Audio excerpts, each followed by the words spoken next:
Luck है, तू ही तेरा लक है, इस पल में जियो, वक्त को जानना तो अब दिल में जो आग है उसे बढ़ जाने दो, तेरी शान की पहचान हो, कुछ ऐसा कर दिखाना कि गाना तेरा ये ज़माना, तेरा ये ज़माना। नमस्कार, मुझे खुशी है कि आज ये डीएससी शो एग्रीकल्चर यूनिवर्सिटी में हम पहली बार हिसार में लेके आए हैं। एक जो फीलिंग अपने परिवार में आने की जो होती है, वैसी भावना के साथ मैं यहाँ खड़ा हूँ। और जैसा आप में से कुछ लोगों ने शो देखा होगा, देखा है किसी ने डीएससी शो? अरे वाह। तो जैसा उसमें आप देखते हैं कि जितना आप इसका आनंद लेंगे, जितना इसमें पार्टिसिपेट करेंगे, उतना ही आपको आनंद भी आएगा, उतनी ही बातें दिमाग में क्लैरिटी भी होगी। तो आज का विषय है मनुष्य को एथिकल बिहेवियर, जो है सही आचरण। तो एथिकल बिहेवियर बिजनेस में, लाइफ में कामयाब होने में कितना सहायक है, या बहुत बार हम लोग इस बात को सोचते हैं कि आज के दिन जब तक अनएथिकल रूप से काम नहीं करोगे तब तक कामयाब नहीं होगे। ये भी एक विचार आज पैरेलल साथ साथ में चलता है। सो देखिए, we are seeing what do we say about the ethics today. Play the package please.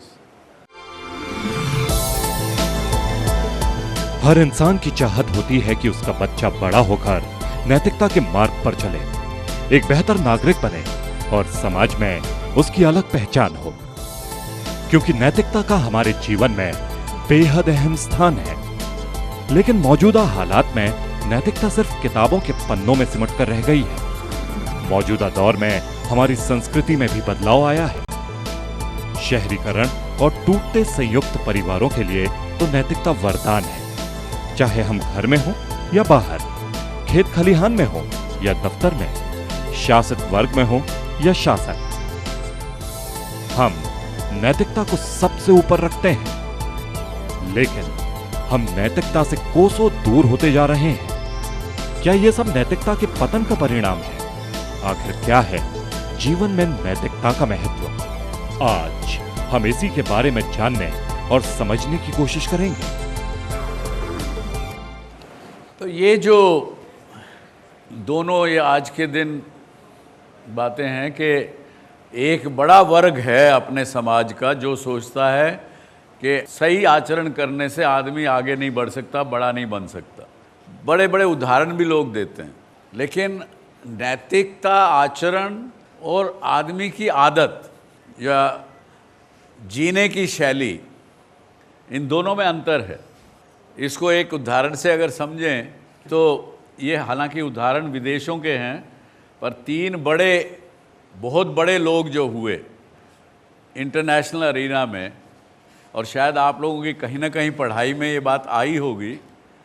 ये तीन लोगों में से एक आदमी के बारे में, पर्सन ए, उसने लिखा है कि he had friendship with bad politicians, he used to consult astrologers, दो बीवियाँ रखी हुई थी उसने, चेन स्मोकर था, और सुबह नाश्ते में भी अल्कोहल पीता था, लंच में भी और डिनर में भी।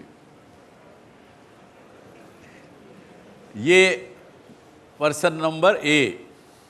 दूसरा आदमी नौकरी करता था, 2 बार ऑफिस से भगाया जा चुका था, दोपहर तक सोता था। उस समय में ओपियम कॉलेज के टाइम में यूज़ करता था, और विस्की तो एवरी शाम को, हर शाम को चाहिए उसको। तीसरा व्यक्ति C, he is a decorated war hero, a vegetarian, doesn't smoke, doesn't drink और अपनी पत्नी को कभी उसने चीट नहीं किया।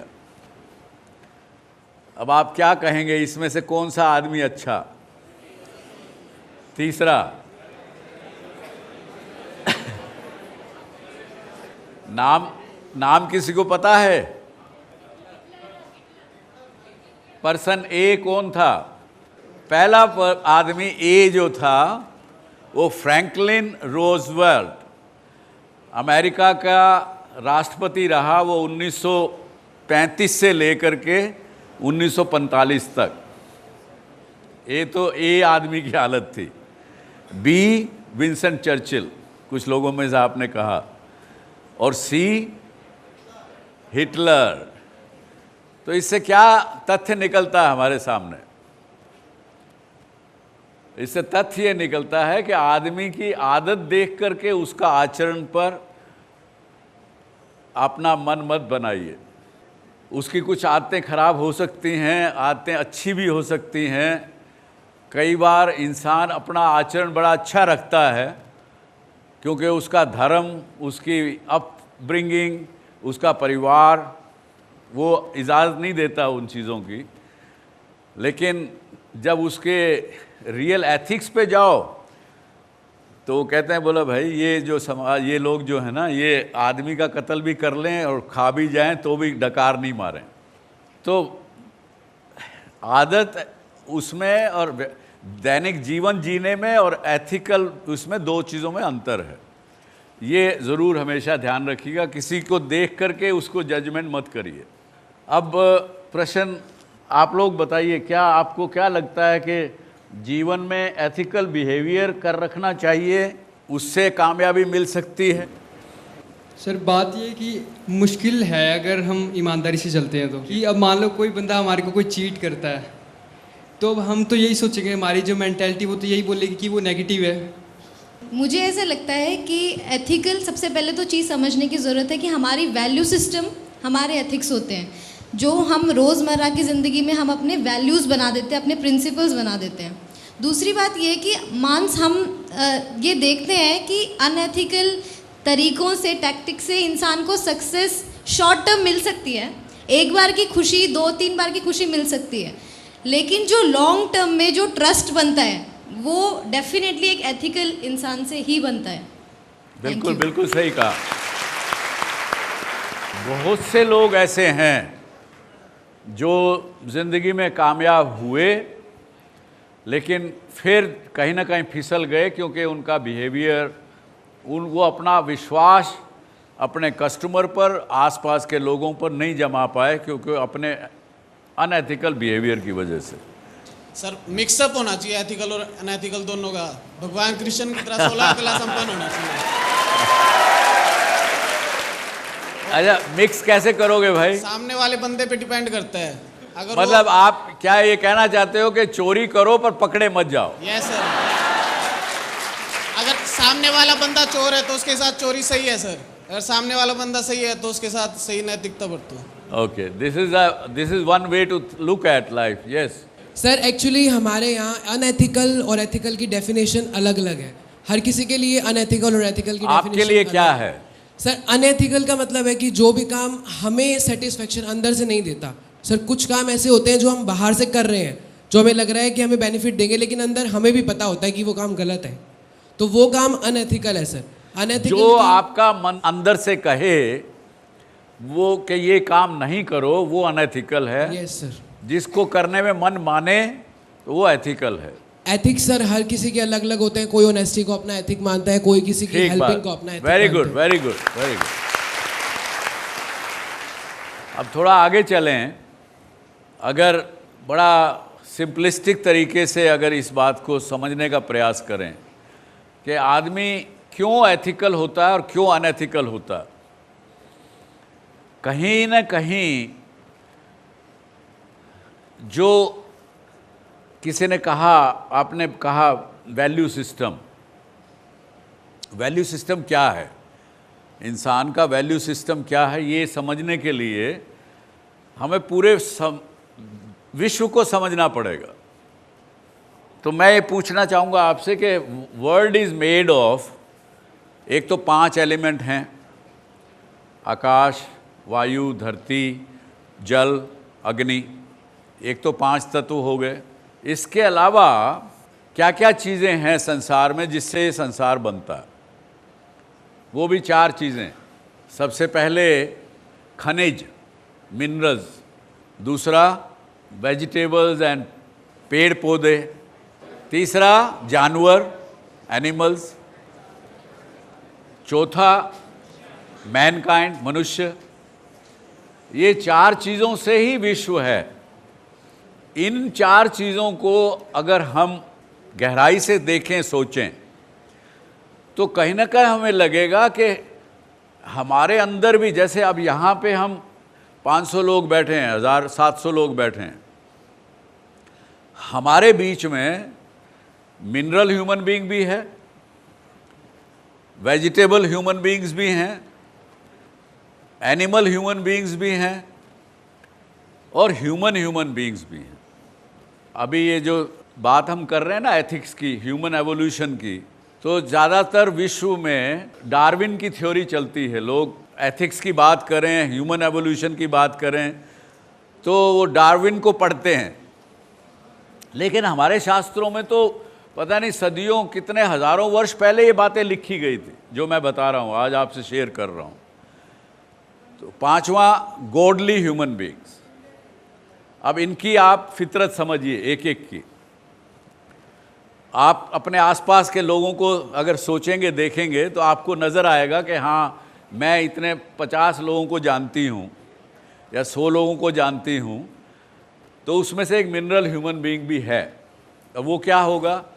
वो व्यक्ति केवल और केवल अपना स्वार्थ देखेगा, खुद का स्वार्थ देखेगा, यहाँ तक कि वो अपनी फैमिली को भी कॉम्प्रोमाइज़ करने में हिचकिचाएगा नहीं।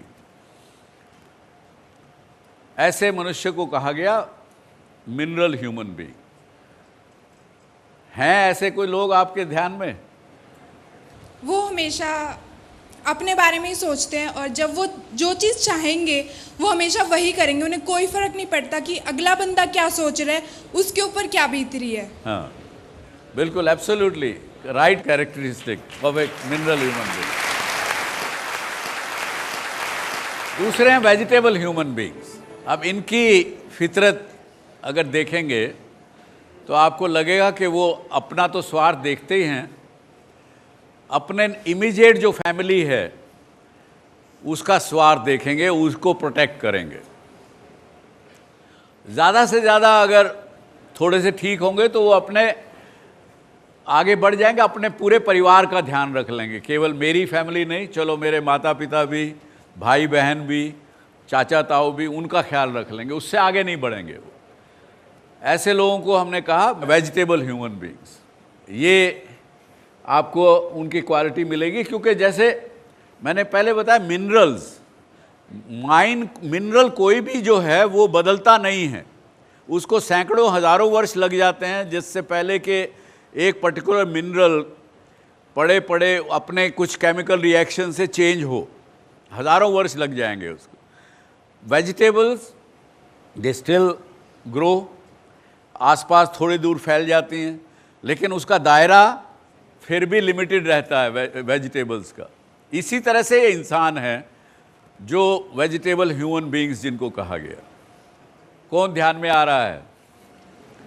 मेनली ये वो लोग हैं जो नेपोटिज्म को परस्यू करते हैं, नेपोटिस्ट होते हैं, जो सिर्फ अपना भाई भतीजावाद देखते हैं, मेनली वो सर इसमें। Very right.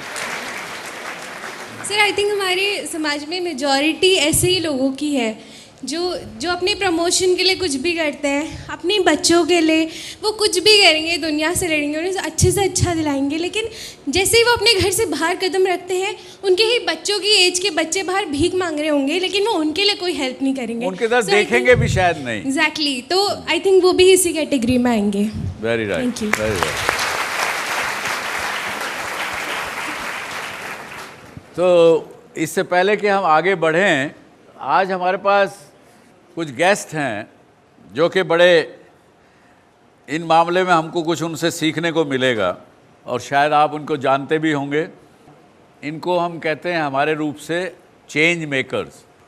जो समाज में किसी न किसी तरह का चेंज लाते हैं अपने एफर्ट से, अपनी मेहनत से, जो ये ना पहले मिनरल ह्यूमन बीइंग्स में से हैं ना वेजिटेबल ह्यूमन बीइंग्स में से हैं। और बल्कि आप भी जज करिएगा उनको, वो दोनों के बीच में है, चाहे तो गॉडली ह्यूमंस या ह्यूमन। तो मेरे बीच में राजेंद्र जी सिहाग, हमारे हॉकी टीचर्स हैं। आइए सिहाग, देखिए इनके बारे में हमने कुछ रिकॉर्डिंग किया है। असफलताओं की तपिश में कामयाबी की उड़ान, हाथ में हॉकी स्टिक, सिर पर टोपी और शरीर में बिजली की रफ्तार। इस कड़ी धूप में अपने खून पसीने से हॉकी खिलाड़ियों की नई पौध तैयार कर रहे ये हैं राजेंद्र कुमार सिहाग। राजेंद्र हरियाणा के एक छोटे से गांव डाबड़ा के रहने वाले हैं। आप खुद भी एक अच्छे हॉकी खिलाड़ी रह चुके हैं। आपने नेशनल लेवल की कई प्रतियोगिताओं में हिस्सा लिया और अपनी प्रतिभा का डंका बजाया। राजेंद्र का सपना अंतर्राष्ट्रीय मैचों में देश के लिए हॉकी खेलने का था, लेकिन आपका सपना हकीकत नहीं बन पाया। काफ़ी जुनून था गेम खेलने का, तो उस लिहाज से हमने हॉकी स्टार्ट की। तो उसके बाद इंडियन टीम से 2-3 बार ड्रॉप आउट कर दिए गए। तो उसके बाद कहीं बैकग्राउंड अच्छा नहीं था। यहाँ फादर थे, वो बचपन में एक्सपायर हो गए थे, 8-1 साल की उम्र थी मेरी। After then Gurgaon sports hostel से इधर से हरियाणा से हॉकी खेलते। वहाँ ऊपर लेवल पर जाने के लिए एक माई बाप जरूरी है, कोचेज जरूरी है। अपने सपने को जिंदा रखने के लिए साल 1996 में आपने खुद के खर्च पर स्टेडियम बनवाया और बच्चों को मुफ्त में हॉकी खेलने की ट्रेनिंग देनी शुरू की। ये फैसला आपके लिए आसान नहीं था। परिवार वालों ने इसका काफी विरोध किया, लेकिन आपने हिम्मत नहीं हारी और आलोचनाओं में ही अपनी कामयाबी का रास्ता ढूंढा। राजेंद्र कुमार का दावा है कि बच्चों की ट्रेनिंग पर होने वाले खर्च को भी वो खुद ही उठाते हैं। खेती से हुई आमदनी का ज्यादातर हिस्सा आप खिलाड़ियों की ट्रेनिंग पर खर्च करते हैं। आपका सपना है कि हॉकी में जो आप हासिल नहीं कर पाए, वो सब आपसे ट्रेनिंग ले रहे बच्चे हासिल कर सकें। आपकी सोच को हमारा सलाम। राजेंद्र जी, आप खेलना चाहते थे देश के लिए। हाँ जी। लेकिन आप खेल नहीं पाए, तब आपको कैसे लगा? किसी ने आपके साथ अनएथिकल व्यवहार किया क्या? उस वक्त परिश्रम में कोई कमी थी या ऊपर जो पॉलिटिक्स है वो चलती है सर, वो हमेशा चलती रही। मेरा मानना ये है, उसको फेस करते रहो, परिश्रम करते रहोगे, आज नहीं तो कल एक दिन समाधान निकलेगा। अब आप बताइए, आप अपने खर्चे पर आपने हॉकी का मैदान बनाया। हाँ जी। बच्चों को सिखाते हो जी सर। खुद खर्चा, खेत की जितनी आमदन है आधी पड़ती उसमें लगा देते हो? जी सर। कि सारी लगा देते हो? नहीं सर, इतना ही बच्चों का काम चल जाता है, मेरा चल जाता है। अच्छा, गेम के प्रति थोड़ा, गेम के प्रति प्यार है। हाँ जी जी। बहुत अच्छा। बताइए आपके प्रश्न राजेंद्र जी सिहाग से। क्या कभी आपके घर में झगड़ा नहीं हुआ? नहीं जी। झगड़ा क्यों होगा? बच्चे जो है नहीं मानते जी इन चीजों को। बच्चा तो कहेंगे बाबू तूने तो हमारा नाश कर दिया। बिल्कुल आप सही कह रहे हैं जी, लेकिन मेरे को घर से ही प्रेरणा मिली, क्योंकि मेरी वाइफ खुद हॉकी खेलती है, वो भी नेशनल लेवल की प्लेयर रही है। Very good.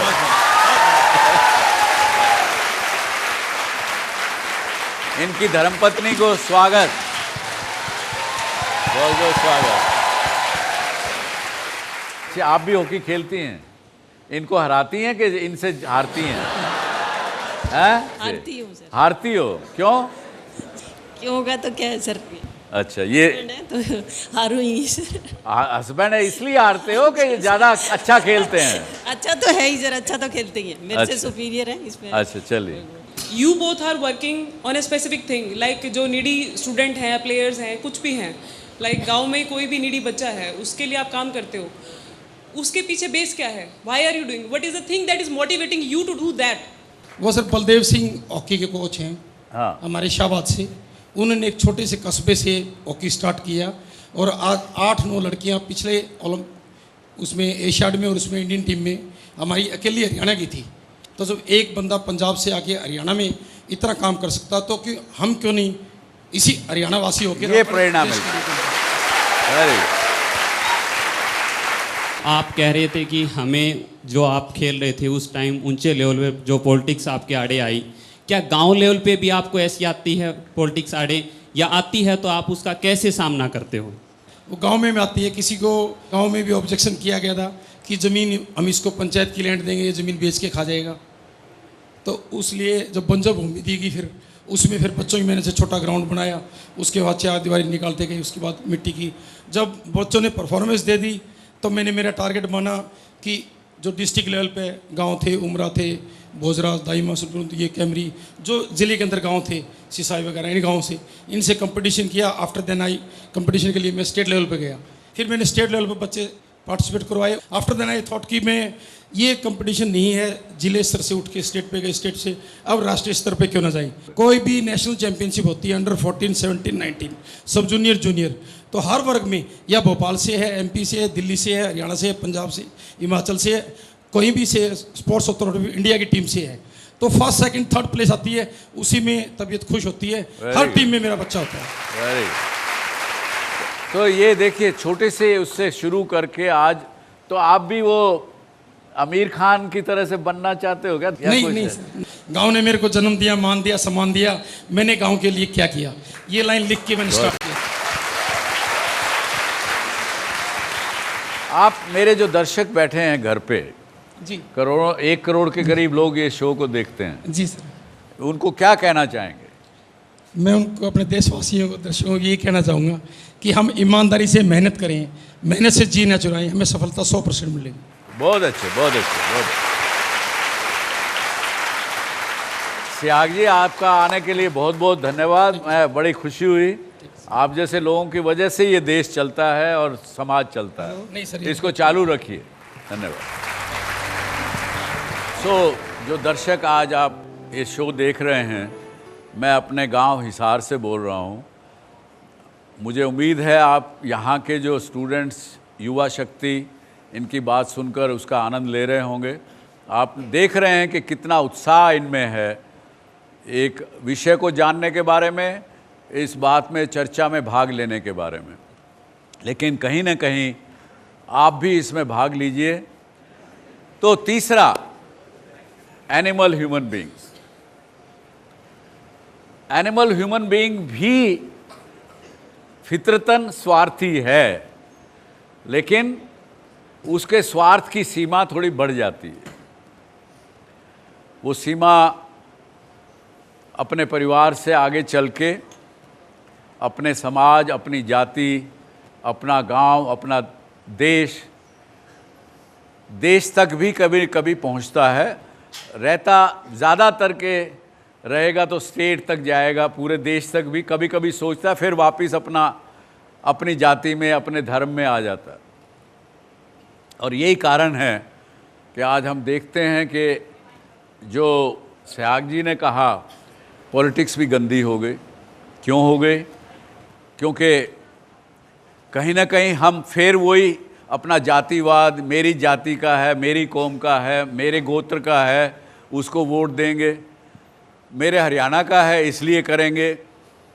इस तरीके की बात जब करते हैं तो वैसे लोग चुने जाते हैं और अच्छे लोगों के बारी नहीं आती। तो ये सब जो थे, ये इस तरह की कैटेगरी के लोग, एनिमल ह्यूमन बीइंग्स। अब आइए ह्यूमन बीइंग की क्या उसकी सोच। वसुदेव कुटुंबकम, पूरा मनुष्य योनि का, मनुष्य जाति का कल्याण हो, ये सोचने वाला ह्यूमन बीइंग।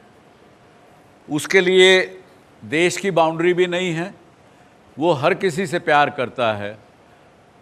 इस प्रकार के आदमी को ह्यूमन बीइंग कहा गया। Sir, actually I want to ask that, जो ये नेशनलिस्ट फीलिंग जो हमारे अंदर आती है और जो नेशनलिस्ट होते हैं, whether they are animal human beings और ह्यूमन बीइंग्स। देखिए, जो परिभाषा मैंने पढ़ी है आज वेदों में पढ़ी है, उसके अनुसार we are animal human beings. जहाँ पे देश की बात आती है, जबकि देश की अपनी सोच के दूसरे को हम कहने लगते हैं कि उसको नीचे गिराने की प्रयास करते हैं, तब हम एनिमल के रूप धारण कर लेते हैं। लेकिन अपने देश की सोचते हुए दूसरे का नुकसान ना करें तो आप you will transcend into human being. Sir मेरा क्वेश्चन आपसे ये है कि आपका एक बहुत लंबा एक्सपीरियंस है, आपको क्या लगता है कि हमारे समाज में, हमारे देश में किस कैटेगरी के लोग ज़्यादा मतलब पैदा हो रहे हैं, किस कैटेगरी के लोग ज़्यादा बढ़ रहे हैं? ये क्योंकि आज इस प्रकार की चर्चा नहीं होती समाज में जैसे आज हम चर्चा कर रहे हैं। जब चर्चा नहीं होगी आपको पता नहीं लगेगा कि किस तरह की बातें हैं। आज मुझे बताइए ईमानदारी से, आज जैसे मैंने आपको 4 तरह के एक्सप्लेन किया है, इससे पहले आपने इस प्रकार से सोचा क्या? कभी भी कोई दिमाग में ऐसा आया कि 4 प्रकार के प्राणी हो सकते हैं, इंसान हो सकते हैं? नहीं आया। आज हम कई चीज़ें समाज में बुराइयां हैं जिनकी हम चर्चा करने से घबरा जाते हैं, चर्चा नहीं करते हैं। तो इसलिए फिर समाज में पैदा तो आदमी इंसान पैदा होता है वो ठीक होता है, उसमें कोई वो ह्यूमन बीइंग ही पैदा होता है, लेकिन सारा आसपास का वातावरण उसको चेंज कर देता है। ये समस्या है। सर इतने सारे प्रॉब्लम्स हैं हमारे, और सर रिलेटिव्स भी हैं, मतलब जो फ्रेंड्स भी हैं, हम चाहते हैं कि वो चेंज हों, कि हाँ वो फ्रेंड है यार ऐसा है, उनसे दूर चले जाते हैं हम, बट कभी चेंज नहीं करते। और करें तो करें कैसे सर? अपना व्यवहार आप ठीक रखिए, अपना व्यवहार आप सही रखिए। और क्योंकि गुस्से से अगर आपने गुस्सा किया या उस फोर्सफुली प्रयास किया बदलने का, तो आप में और उसमें अंतर नहीं रह जाएगा, आप भी एक एनिमल ह्यूमन बीइंग बन जाओगे। तो ह्यूमन रहते हुए कैसे किसको ठीक किया जा सके, ये एक प्रश्न है और कुछ नहीं। तो सर अपना आचरण ठीक रखिए। सर आप बोल रहे हैं कि ऐसे मनुष्य सिर्फ मनुष्य के कल्याण के बारे में सोचते हैं, फिर आप बोल रहे हैं कि ये लोग हर किसी के बारे में सोचते हैं, फिर पशु पक्षी पेड़ जानवर इन सब के बारे में कौन सोचेगा?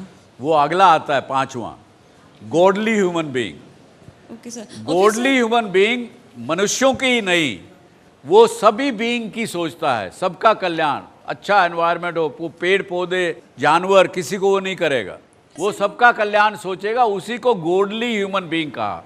मेरा क्वेश्चन ये है कि सर जैसे आपने डिस्कस किया कि 4 टाइप के ह्यूमन बीइंग्स होते हैं, हाँ जी, तो मेरा मानना ये है कि सर बाई बर्थ तो ह्यूमन बीइंग ही पैदा होता है, लेकिन इन सब के पीछे रिस्पॉन्सिबल कौन है कि एक ह्यूमन बीइंग है वो एनिमल ह्यूमन बीइंग बन रहा है या वेजिटेटिव ह्यूमन बीइंग बन रहा है?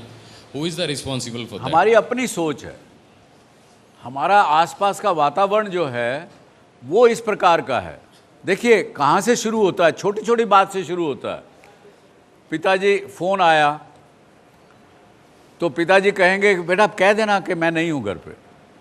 अब ये छोटी सी बात है, लेकिन आपने उस बच्चे के अंदर नींव डाल दी कि वो झूठ बोलना सब कुछ ठीक है।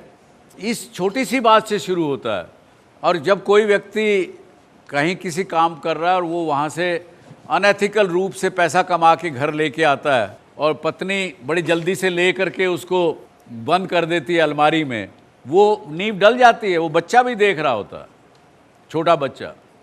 तो ये सब तो हमारा संसार का बनाया हुआ है, इसीलिए लगे हैं कि भाई ये चीज़ें कम हो, ख़त्म हो।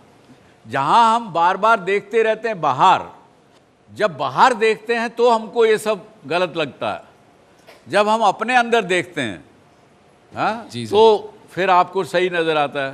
तो कहावत तुलसीदास की है ना कि बुरा जो देखन मैं चली, बुरा न मिलिया कोई, जो मन देखा आपना मुझसे बुरा न कोई। ये बड़ी कहावत आज भी सच्ची है। एक क्वेश्चन रिवॉल्व हो रहा है कि हम अपने फ्रेंड्स को या अपने आसपास के लोगों को देखते हैं कि वो कुछ गलत कर रहे हैं, तो एक स्पीकर ने जैसे बोला कि हम उसे कैसे चेंज कर सकते हैं। सर मुझे ऐसा लगता है कि हम उसे अपने फ्रेंड को या कोई भी जो आसपास हमारे सराउंडिंग्स में है उन्हें 1-2 बार टोक सकते हैं, लेकिन अगर हमें चाहिए कि वो सही डायरेक्शन में जाएं तो आई थिंक हमें अपने एक्शन से, जो रोज़मर्रा के एक्शंस हैं, जैसे मैं अगर किसी की बड़ी बहन हूँ तो मेरा जो छोटा भाई है वो घर में जितना सीखेगा वो बाहर उतना नहीं सीखेगा। तो I think we should be the change we want to see in the world. Wonderful, wonderful, बहुत अच्छा आपने कहा। ये सोच अगर आ जाए तो ये सब बदलेगा। हमारे साथ हैं गेस्ट मेहमान एक वेद जी झांडाई, और ये फाउंडर हैं हिसार की थैलीसीमिया सोसाइटी के। आइए वेद जी आइए। स्वागत है आपका।